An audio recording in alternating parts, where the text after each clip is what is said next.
Mental health issues are a big problem in the veterinary profession and they're getting worse. Practice manager of the Animal Aid Veterinary Clinic, Melissa, shares her story.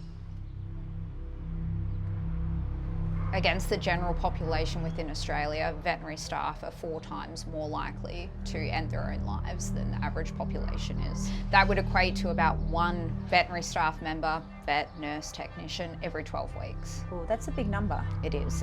And 70% of people within this industry have lost a colleague or a peer to suicide. I think there's a lot of contributing factors. So this industry does tend to breed very empathetic people. We come into this industry because we are that way inclined. We feel feelings pretty hard. Sometimes it's fear of failure.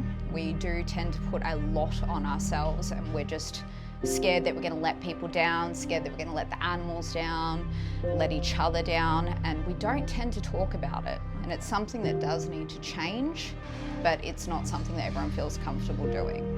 And it must be a tough job because there's a lot of different elements that you're dealing with. Yes, it is a tough job. I won't say it's not without its rewards. It's a very rewarding, enjoyable job. But like I said, there's a lot of stressful sides to this industry and the inability for us to talk about it openly for fear of being judged, for fear of not looking empathetic or sympathetic. I just think people do tend to bottle it up. It's always been that way. Veterinary staff don't talk about the issues that they're facing in this industry, and without appropriate coping mechanisms, sometimes they feel like ending their own lives is the only way out of it. Have you ever felt like that? Yes, I have. And do you think that there is a solution at all? I ask myself that a lot. I think just a greater understanding from the general public.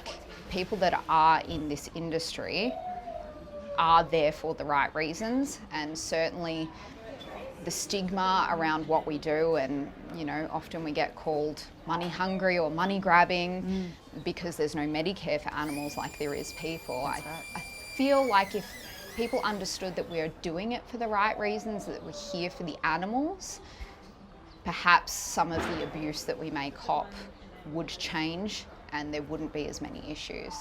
If there was some kind of government subsidy like we have Medicare for people, so people in a lower social economical situation could come to the vet and not already be on the back foot over the spending, then the veterinary staff probably wouldn't get some of the abuse they do.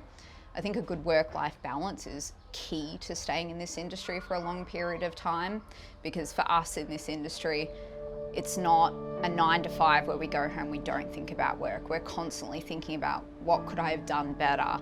How can I improve the situation for this animal?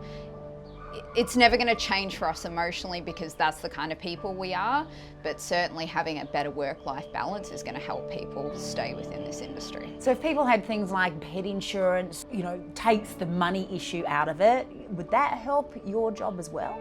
I think it would definitely help because, like I said before, people then aren't on the back foot of, I don't have the money, this animal is my baby, I don't want to let them go, but I can't afford to fork out the however much it's going to be for the emergency surgery they need. I certainly think pet insurance plays a big part, and it's definitely worthwhile.